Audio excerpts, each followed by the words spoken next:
Hello and welcome to Leadership Wisdom. I just completed reading this wonderful book, High Road Leadership by John Maxwell. I want to share with you a very powerful lesson that stood out for me from this book.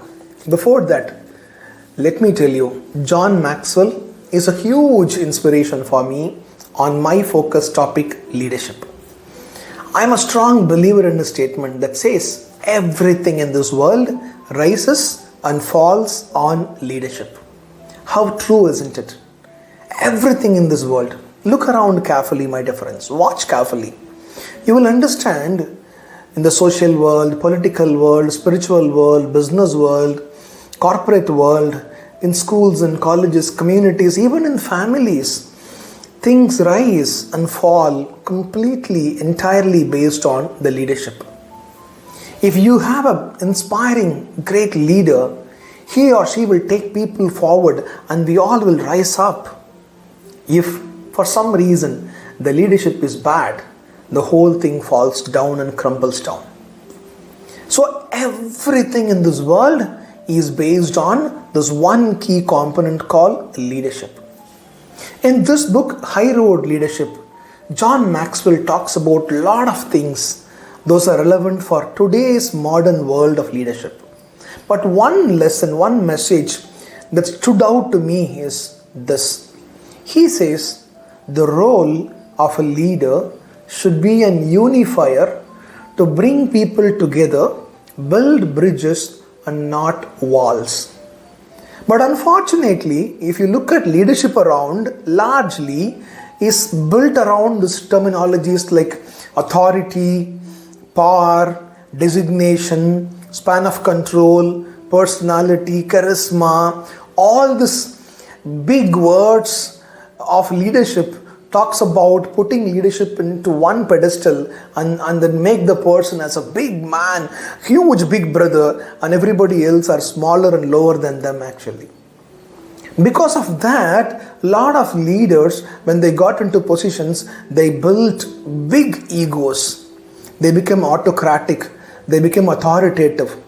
They tend to lose their listening ability, they lose empathy, and they stop building bridges. Instead, they start building walls and divisions in the community. Carefully look around the political world. From across the globe, we can see most of our political leaders today are not unifiers, but they're all dividers in chief, isn't it? I believe leadership has to be based on three important components. One is authenticity, genuineness, and willingness to participate and listen to people. If that is not there, leadership doesn't make any sense in my understanding. Ask yourself, my dear friend, as a leader, as a manager, as a professional, whatever role you play, are your thoughts, your words, your actions unifying people? Are you taking initiatives, taking steps to break the barriers, defeat the differences, resolve conflicts, bring people together towards a one larger passionate goal? Or are your thoughts, actions and words dividing people, separating them on various reasons, color, creed, language, religion, whatever they are?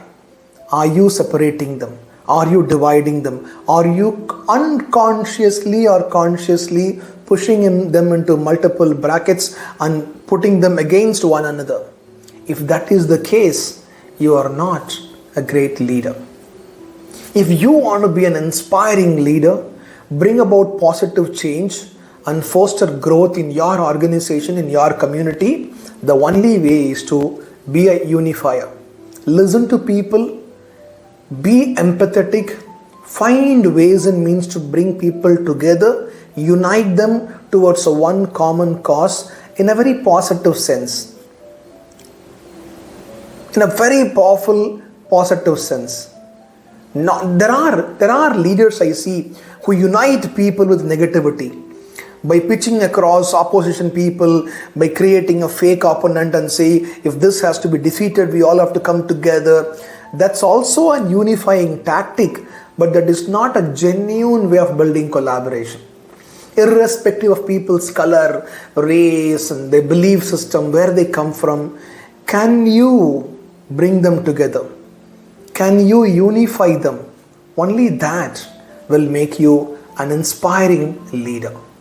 Thank you and wish you all the best.